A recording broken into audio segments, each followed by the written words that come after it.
Hello friends, গপ্পে ঝাঁপিতে আজ অপূর্ব লেখা দারুণ একটা মজাদার গল্প নিয়ে হাজির হয়েছি। ভকাই টিকটিকি পার্ট 2।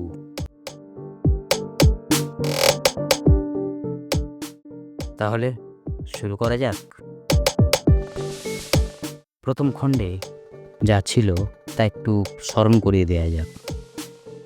রাতে পাহারা দিতে গিয়ে ভকাইয়ের মশারি আর কনস্টেবলের বন্দুক চুরি যায়। তো মশার কামড়ে অস্থির হয়ে ভকাই, মুন্না আর কনস্টেবল চলে আসে। ভকাই কনস্টেবলকে যাচ্ছে তাই বলতে থাকে, এই আপনাদের না কোনো দায়িত্ব জ্ঞান নেই, একেবারে যাচ্ছে তাই।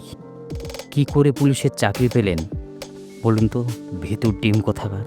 তাও আবার বন্দুকে গুলি আনেননি, জং ধরা বন্দুক। কি অদ্ভুত ব্যাপার স্যাপার আপনাদের। কনস্টেবল দাঁত বের করে, আর কি করব ভকাই বাবু, আমাদের দেশে চোর ডাকাত যে নেই বললেই চলে, আর বন্দুকের কাজও কমে গেছে, তাই সব জং ধরে। আসলে এক সময় যাদের চোর ডাকাত বলে জানতাম, তারা এখন এমএলএ মন্ত্রী হয়ে গেছে। ছোটোখাটো চুরিতে আর তাদের মন ভরে না, আমাদের কাজও ঢিলে ঢালা হয়ে পড়েছে। ভকাই বলে, ঠিক আছে, আজ আর আপনাকে থাকতে হবে না, আমি আর পেটকো দেখছি কি করা যায়। ভকাই মাথা চুলকে বলে, পেটকো, আজ দুপুরের দিকে পটকাকে ডেকে আনিস তো, তিনজন একটু আমরা ওখানে যাব, দেখবো ব্যাপারটা কি ঘটতে চলেছে। পেটকো বলে, কিন্তু ভকাই না, ঝোপের আড়াল থেকে যদি আমাদের কেউ কোনো কিছু দিয়ে আঘাত করে, সে দেখা যাবে, এখন বাড়ি যা। সারা রাত ঠিকঠাক ঘুম হয়নি, একটু ঘুমিয়ে শরীরটা তরতাজা করে নি।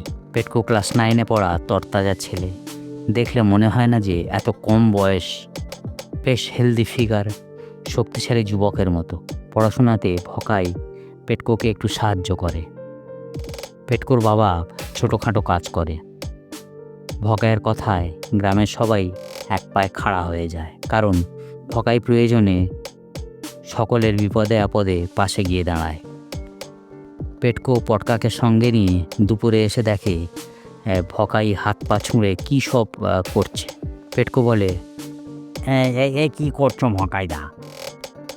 আরে শরীরের উৎকর্ষতা একটু বাড়া, বুঝতে পারছিস না, যদি শত্রুদের সাথে হাতাহাতি হয়।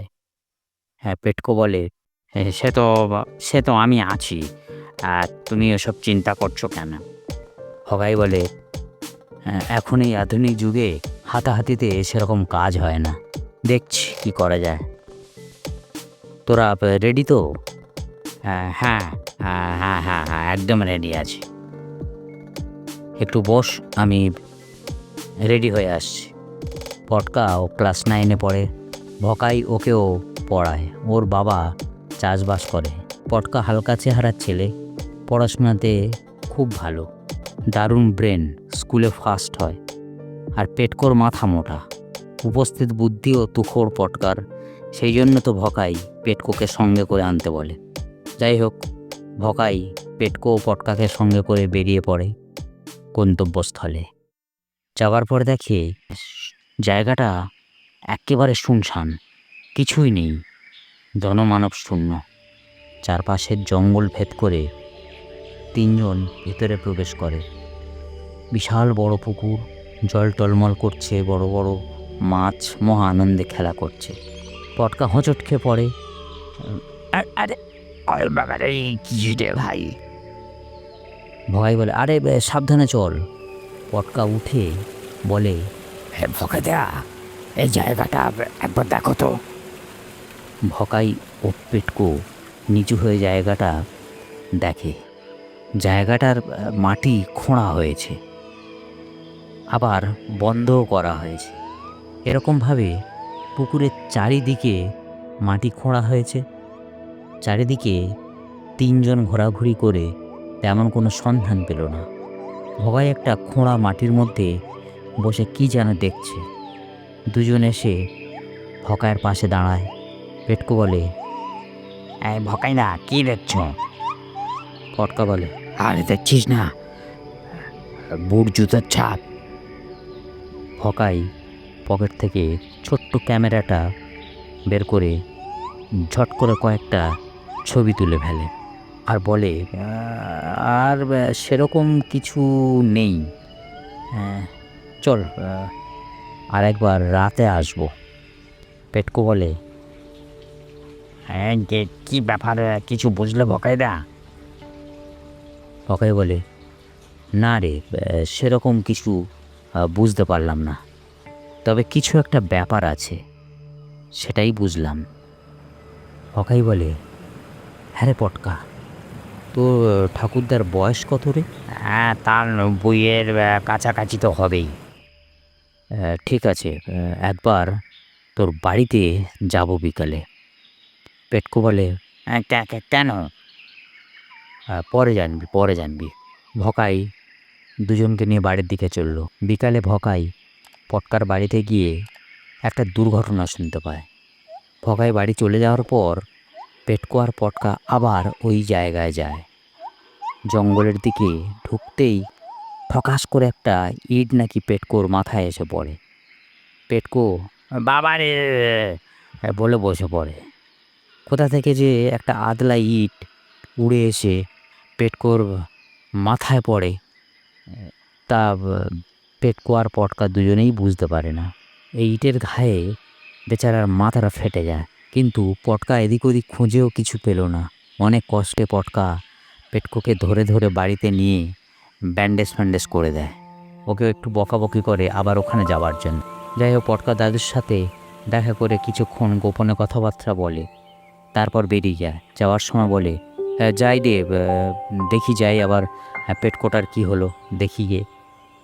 ভকাই পেটকোর বাড়িতে গিয়ে দেখে মাথায় ব্যান্ডেজ বাঁধা অবস্থায় ঘোরাঘুরি করছে। ভকাইকে দেখে একগাল হেসে বলে, আরে ভকাইদা, জানো আমরা চলে আসার সময় আমি পেছনে ফিরে দেখি ঝোপ জঙ্গলের ভেতরটা অদ্ভুত রকমের নড়াচড়া করছে। ভকাই বলে, তা আমাকে বললি না কেন? একসাথে গিয়ে দেখতাম। একা বীরত্ব দেখাতে গিয়ে দেখলি তো আর একটু হলেও বীরগতি হচ্ছিল। না, আসলে আমি চেয়েছিলাম ব্যাটাকে ধরে চ্যাংদোলা করে তোমার কাছে নিয়ে যাব। ভকাই বলে, তা যাই হোক, তোর মাথার ব্যথার এখন কেমন? সেরকম ব্যথা নেই, একটু থেঁতলে গেছে এই আর কি, একটা আদলা ইটের টুকরে এসে পড়েছে তো। ভকাই বলে, শোন, এর গোড়া কিন্তু অনেক দূর, শেষ পর্যন্ত কেঁচো খুঁড়তে কেউটে না বেরিয়ে পড়ে, একটু সাবধানে থাকিস। ভাবিস না তোর মাথায় আদলা পড়াটা এই শেষ, আবারও পড়তে পারে। পটকাকেও বলিস খুব সাবধানে থাকতে। যদিও আমিও বলেছি আজ বিকেলে আমি একটু কলকাতায় যাব। পেটকো বলে, কেন?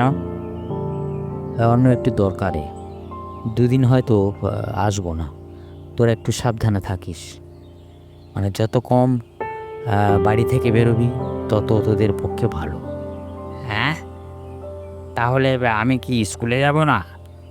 ভকাই বলে, স্কুলে যাবি কেন, ওটাই তো সেফটি জায়গা, কিন্তু একা একা ঘোরাঘুরি করবি না। এই বলে ভকাই বেরিয়ে পড়ে। Thank you.